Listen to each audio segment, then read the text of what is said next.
de tout temps, l'histoire était parsemée d'une multitude de traditions et de coutumes que vous employez encore aujourd'hui, mais sans vraiment connaître leur origine ou leur véritable signification. Eh bien, je vais me faire un plaisir de vous les expliquer. Allez, c'est parti!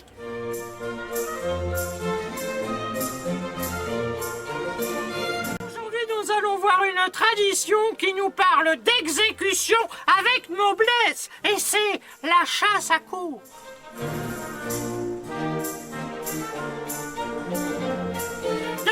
Vous pratiquez cette tradition qui consiste à chasser le gibier à cheval, accompagné d'une meute de chiens. Par exemple, mon mari adore le jardinage, mais aussi bricoler dans la cour, qui est envahie d'insectes. Alors il les tue, et moi pour plaisanter, je lui dis qu'il fait la chasse à courre.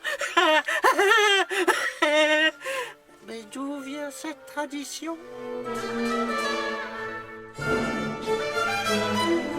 Cette tradition nous vient de l'Antiquité. Les Grecs, au printemps et une fois l'an, organisaient de très grandes chasses, nommées chasse au courre. Cette tradition consistait à chasser les nains en l'honneur de la déesse chasseresse Diane. Dans la mythologie grecque, le nain Héphaïstos vivait sous terre près des enfers et il ne remontait à la surface de la terre qu'une fois l'an pour procréer. Ces enfants devaient être éradiqués avant qu'ils ne puissent rejoindre leur père sous terre.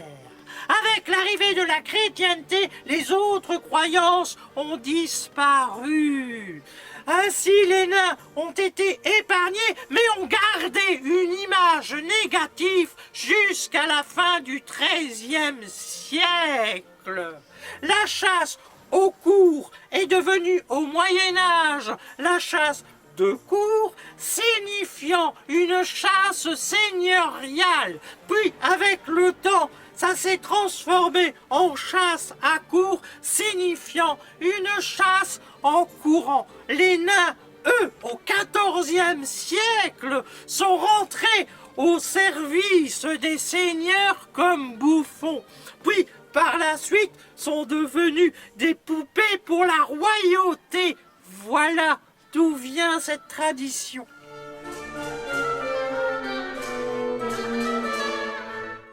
La chasse à courre, en somme au départ, c'était des chasseurs nymphomanes. En tout cas, j'espère que vous avez trouvé ce récit géant, parce que cette histoire